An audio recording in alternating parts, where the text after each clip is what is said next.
Sometimes a simple gesture can arouse the fury of an entire people. Derek Miller had built his small estate in the Badlands of the Arizona Territory, far from the bustling cities and troubles that other men carried. At 52, his calloused hands knew dry land better than any conversation.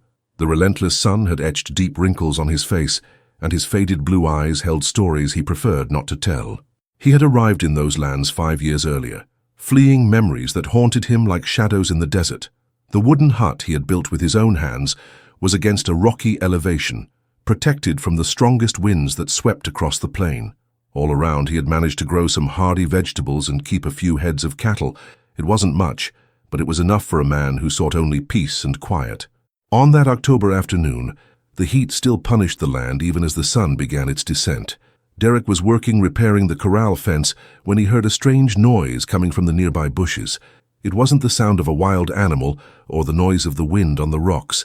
It was something different, more fragile. He approached slowly, with the caution of someone who had learned that the desert hid unexpected dangers. Among the thorns of a clump of sage, he found a native child, not more than 8 or 9 years old. The boy was unconscious, his small ribs apparent under his dark skin, his lips chapped by thirst and the sun. The simple clothes he was wearing were torn and dirty with dirt. Derek looked around looking for signs of other natives, but the golden expanse stretched empty in all directions. The wind blew low between the rocks, carrying only the smell of mugwort and parched earth. There were no visible footprints other than the small marks the child had left as he crawled there. Without hesitation, Derek carried the boy in his arms and led him into the cabin. The child weighed almost nothing, like an injured bird. He placed it on his own bed and fetched fresh water from the well. Drop by drop he moistened the child's lips until he began to swallow. His dark eyes slowly opened, filled with fear and confusion. Derek didn't speak the boy's language, but he didn't need words. He brought him small pieces of bread and dried meat, watching as the child devoured everything with the desperate hunger of someone who had not eaten for days. Then he offered him more water and saw a little of life return to those young eyes. The boy did not try to run away.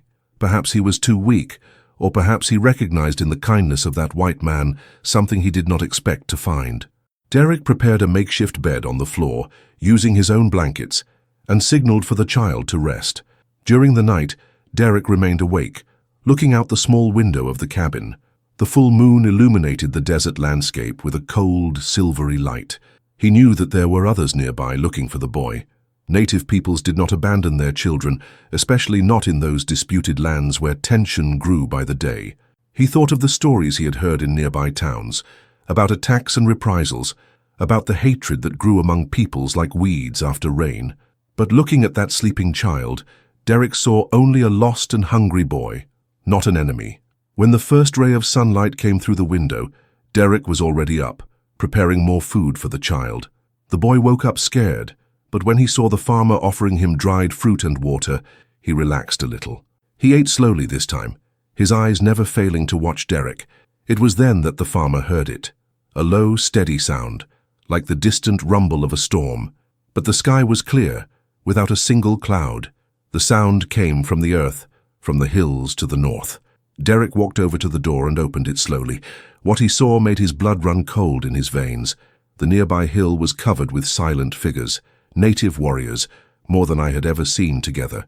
Their spears gleamed in the morning light, and their painted faces showed the deadly seriousness of their intentions. Derek counted quickly. There were at least 150 men, maybe more. They had completely surrounded their property during the early hours, moving like ghosts through the desert. There was no escape route, there was nowhere to run. The farmer was completely surrounded, and the child in his hut was the reason for it all. Derek closed the door softly and turned to the boy, who was watching him with wide eyes. The child had heard it too. He knew what those sounds meant. Maybe he knew more than Derek about what was coming. The farmer sat heavily in his one chair, his large hands resting on his knees. He had fed a hungry child, nothing more. A simple gesture of basic humanity. But in those wild lands, where distrust and fear ruled the hearts of men, even kindness could be seen as treachery. Outside, the silence was absolute. 150 warriors were waiting, and Derek Miller knew his life had changed forever on that golden desert morning. Time had stopped on that golden morning, as if the desert itself held its breath waiting for what was to come. Derek watched through the crack of the window. The the warriors who remained motionless in the hills. Their painted bodies blended into the red rocks, but their presence was unmistakable. The farmer knew that kind of patience, the same one he had learned for years in the desert, where haste meant death. They could wait for hours, days if necessary. The child had moved close to the back wall of the cabin, huddled like a wounded animal. His dark eyes bounced between Derek and the door, as if measuring their chances of survival. The boy knew more than he knew about the situation they were in. Derek stepped away from the window and walked slowly through the cabin. His boots made the wooden floor creak softly, the only sound in that oppressive silence. On the wall, hanging on a simple hook, was his shotgun, a Winchester that had been with him for years, well cared for and always loaded. But what difference would a gun make against 150 warriors? The farmer knelt next to the child and slowly extended his open hand. The boy backed off first, but something in Derek's eyes, perhaps the absence of the fear that should have been there, made him relax. Small fingers touched the calloused white man's palm, and for a moment, two different cultures met in that simple touch. A dry noise came from outside, not a human sound, but the crackling of wood. Derek went back to the window and saw one of the warriors coming down the hill, moving with the fluidity of someone who had been born in that barren land. It was an older man, his grey hair tied up in braids decorated with feathers and beads. Old scars marked his bare chest, stories of battles etched into his skin. The warrior stopped about 20 yards from the hut and planted his spear in the ground. It was not a gesture of surrender, but of communication. I wanted to talk, not fight, at least not yet. Derek made a decision that he knew could cost him his life. He opened the door of the hut and left, his hands empty and visible. The morning sun hit him like a wall of heat, and the dust kicked up by his footsteps danced in the still air. He stopped 10 meters from the warrior, far enough away not to look threatening, close enough to show respect. The native spoke in his own language, words that Derek did not understand, but the tone was clear.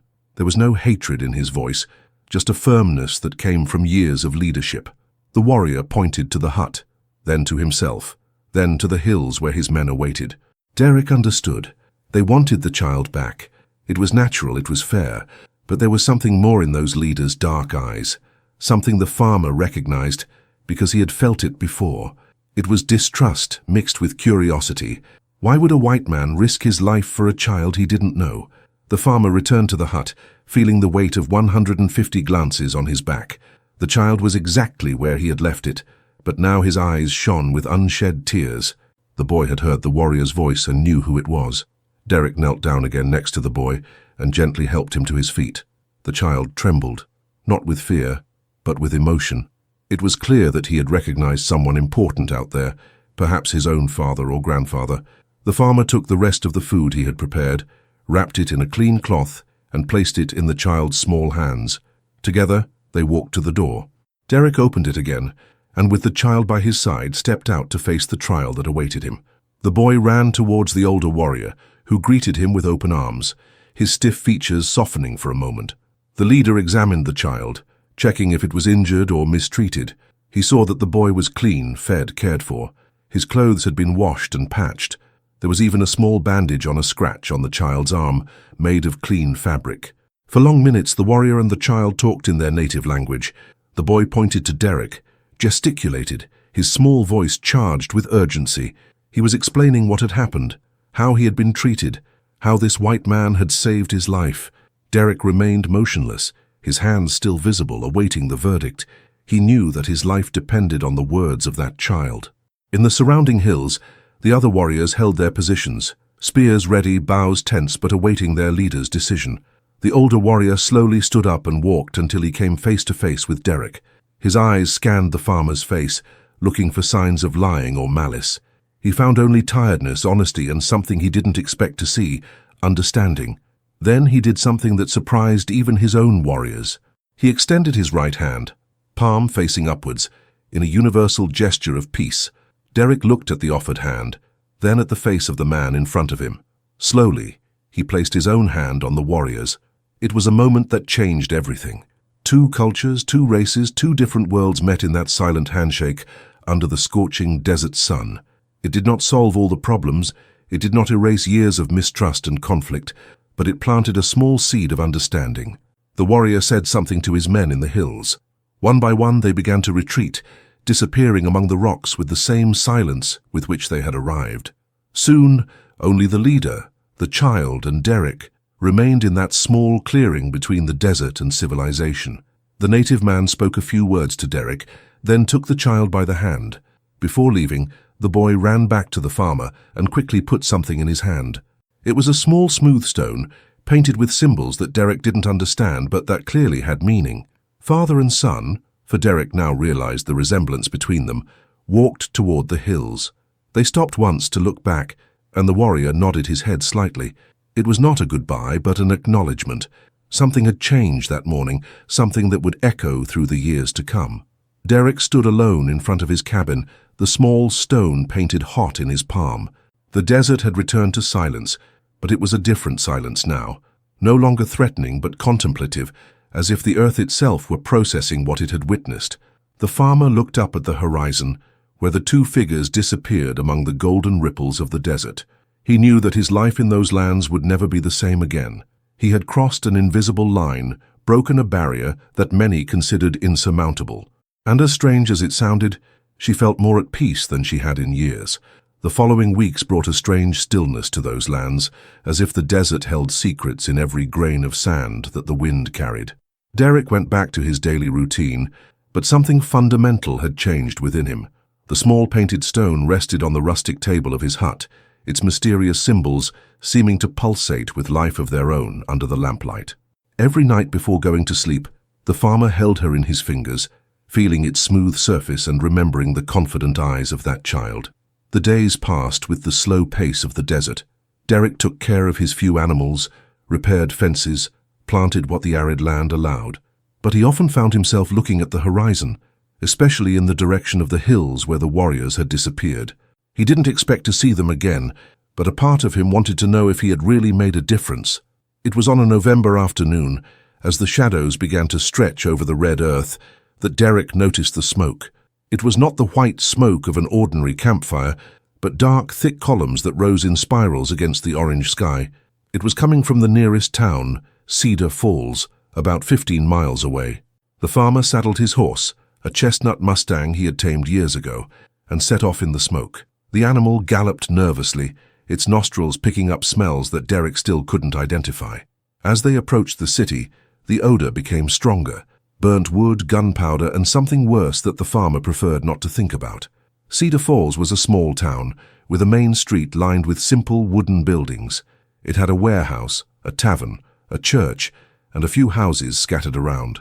It wasn't much, but it was the meeting point for farmers and miners in the region. Now half the city was on fire. Derek arrived at the same time that other men were coming from the neighboring estates. Familiar faces, scarred by sunshine and hard work, showed the same expression of shock and anger. Thomas Bradley, the store's owner, walked through the rubble of his store, his hands covered in soot, his eyes lost. William Hayes, Derek's closest farmer, approached with his face contorted with fury. His fists were clenched, and there was dried blood on his forehead, where a cut had not yet stopped bleeding completely. Hayes told what had happened. A group of natives had attacked the city during the night. They burned the warehouse, the tavern, and 2 houses. They took cattle, horses, and provisions. 3 men had been killed, including the church's young pastor. Others were injured. Derek listened to everything in silence, but a cold sensation spread through his chest. I knew that region. I knew the local tribes. They were not given to attacks like this, especially not against an entire city. Something was wrong. Hayes continued speaking, his voice charged with hatred. He said it was time to show the natives that actions had consequences. He talked about forming a revenge group, about tracking down the attackers and taking justice into his own hands. Other men agreed, their voices mingling in a chorus of rage and bloodlust. It was then that Derek saw something that made his blood run cold. Among the rubble of the warehouse, half buried in the ash and the rubble, was a spear. But it was not a common spear of the natives of the region. The decorations, the feathers, the symbols engraved on the wood, everything was different. He was from a tribe much farther away, perhaps from territories to the north. The farmer bent down and examined the spear more closely, being careful not to be seen by the other men. The marks on the wood told a different story than the one Hayes had narrated. They were symbols of war, yes, but also of despair. symbols that suggested that these warriors had not attacked by choice but by necessity. Derek thought of the child he had fed, the warrior who had reached out in peace. Those men wouldn't do that. They would not break the fragile bridge that had been built between the two worlds. Someone else was behind it. As the other men continued to plan their revenge expedition, Derek mounted his horse and quietly walked away. He had a suspicion that he needed to confirm, and there was no time to lose. If he was right, many innocent lives were in danger. He rode for hours under the moonlight, following trails he had known since he arrived in that region. His destination was a place few white men knew about, a valley hidden between rocky cliffs, where he knew the local tribe often camped during the colder months. When he reached the entrance to the valley, Derek dismounted and proceeded on foot. He knew he was risking his life, but something inside him told him he had to try. The painted stone burned in his pocket as a protective talisman. The camp was there, but not as Derek expected to find it. The tents were set up defensively. Warriors stood guard at all entry points, and even in the darkness the farmer could feel the tension in the air. Those people were afraid. Derek moved forward slowly, his hands clearly visible, making enough noise to be heard but not so much that it sounded like a threat.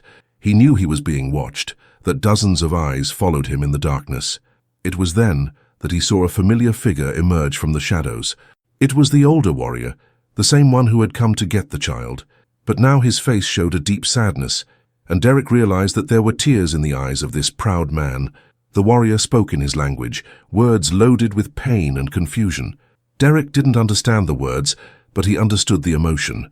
Then the native did something unexpected. He took a spear from between his clothes and showed it to Derek. It was identical to the one the farmer had found in the rubble of Cedar Falls. The warrior shook his head negatively and pointed away in a northerly direction. Then he pointed to himself and his people, shaking his head again. Derek understood. It wasn't them. Someone had used similar spears to make it appear that the local tribe was responsible for the attack. The farmer took the painted stone out of his pocket and showed it to the warrior. The man's eyes lit up with recognition, and something that seemed like hope. Derek pointed to the destroyed city, then to the fake spears, then to the north. He was trying to communicate that he understood the situation. The warrior nodded slowly, then called someone from the tents. It was the child Derek had fed, now wearing traditional clothes from his tribe. The boy ran to the farmer and hugged his legs, speaking quickly in his native language. The warrior translated through gestures and some words in English that he knew. Bad men from the north had come. They wanted war between the tribes and the settlers. They had attacked the city, using the marks of their people to blame them. Now came white men seeking revenge, and their people would be slaughtered for crimes they did not commit. Derek felt the weight of responsibility fall on his shoulders. He was the only one who could prevent the bloodbath that was to come. But to do so, he would have to convince angry men thirsty for revenge to hear the truth, and he had very little time before it was too late for everyone. Dawn arrived tinged with red, as if the sky itself sensed the blood that was about to be spilled. Derek rode back to Cedar Falls with a heavy heart and a whirling mind.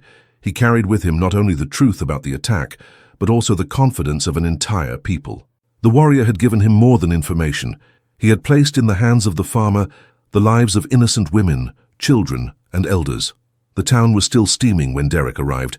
The men had spent the night organizing themselves for the expedition of revenge. Weapons were cleaned, horses saddled, provisions packed. The air vibrated with the dangerous energy of men determined to take justice into their own hands.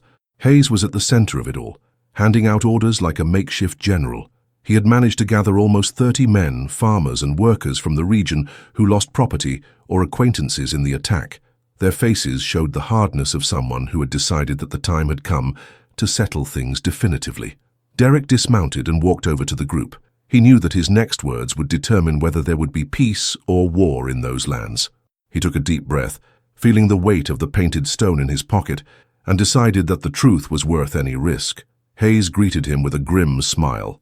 He said he was glad to see Derek join them, who needed experienced men for what was to come. The farmer listened in silence, then asked to speak to all the men assembled. As Derek began to tell what he had discovered, the initial silence was replaced by murmurs of disbelief. He talked about the false spears, about the symbols that did not match the local tribes, about the conspiracy to incite war between settlers and natives, but the faces around showed growing skepticism. Hayes was the first to question.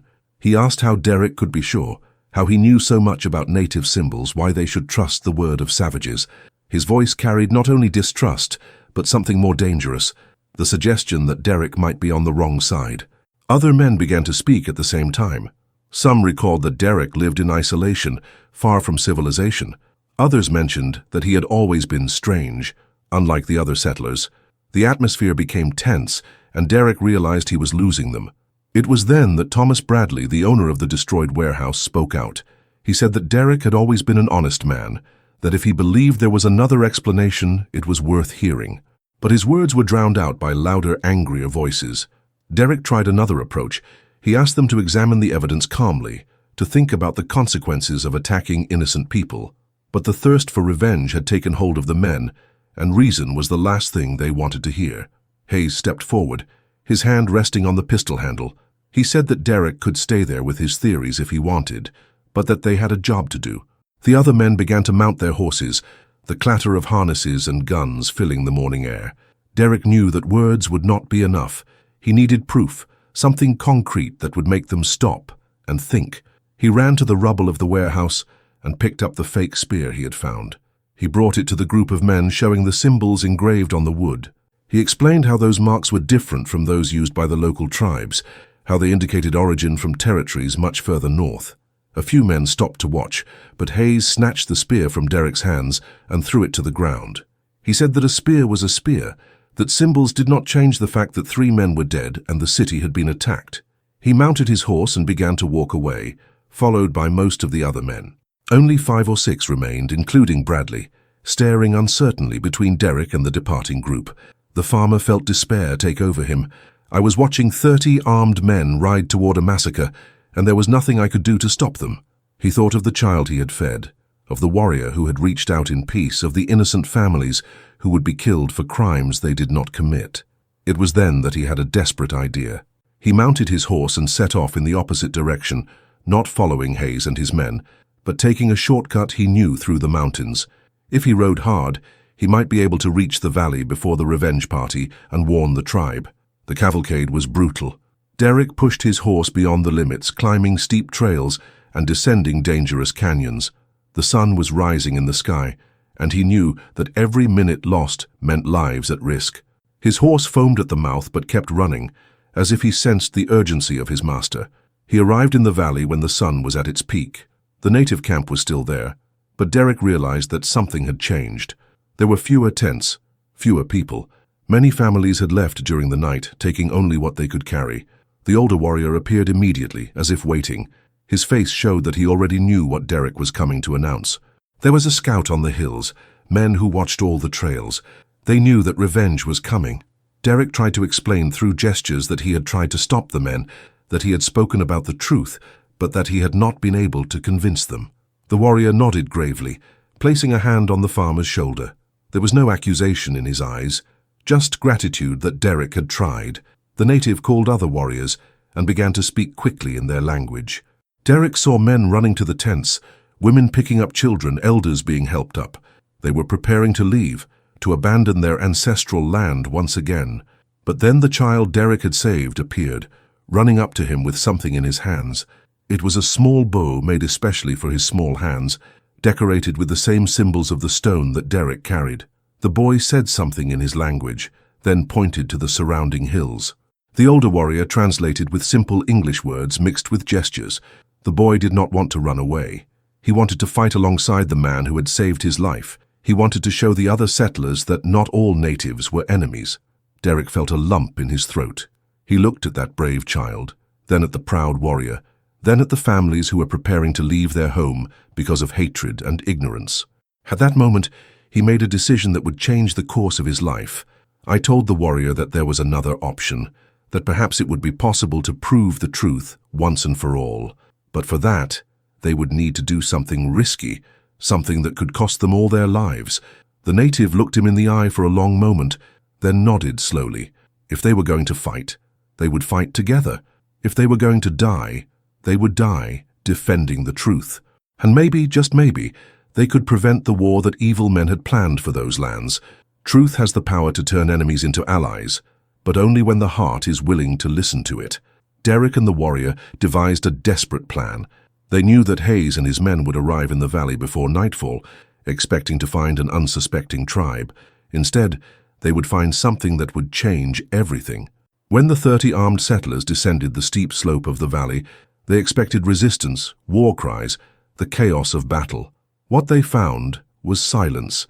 The camp was empty, with only a few tents set up in a circle around a central fire.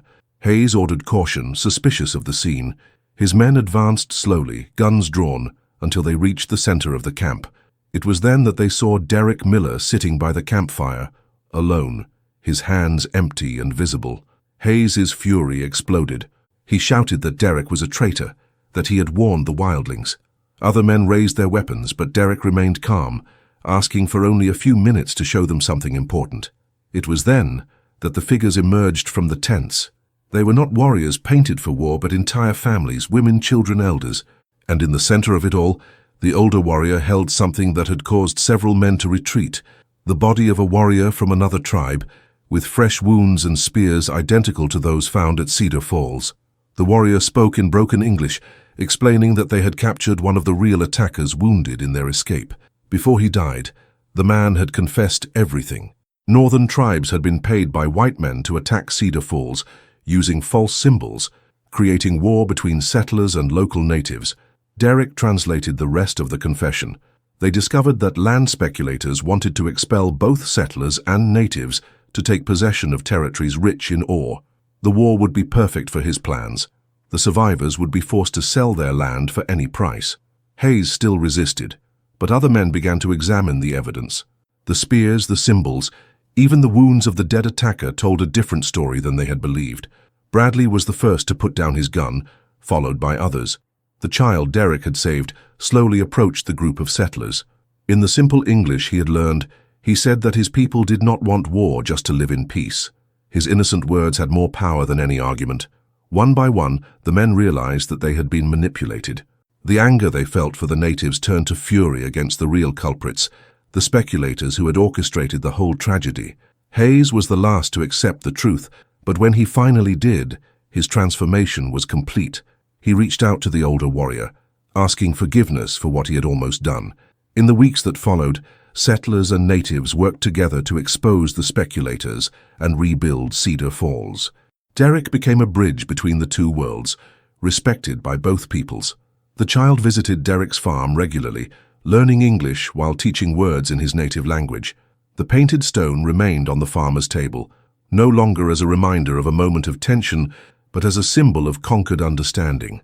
Derek Miller had discovered that sometimes a simple gesture of kindness can change the fate of entire peoples. And in those barren lands of Arizona, where hatred had once threatened to flourish, something far more powerful now grew, the hope that different worlds could coexist in peace. The silent farmer had fed a hungry child, and this child, in turn, had fed the soul of an entire region with the possibility of a better future. If this story of courage and survival has touched your heart, you can't miss our upcoming adventures in the American Wild West. Subscribe to the channel and ring the bell so you don't miss any of the exciting narratives yet to come, where men and women brave the unforgiving wilderness in search of redemption, justice, and hope.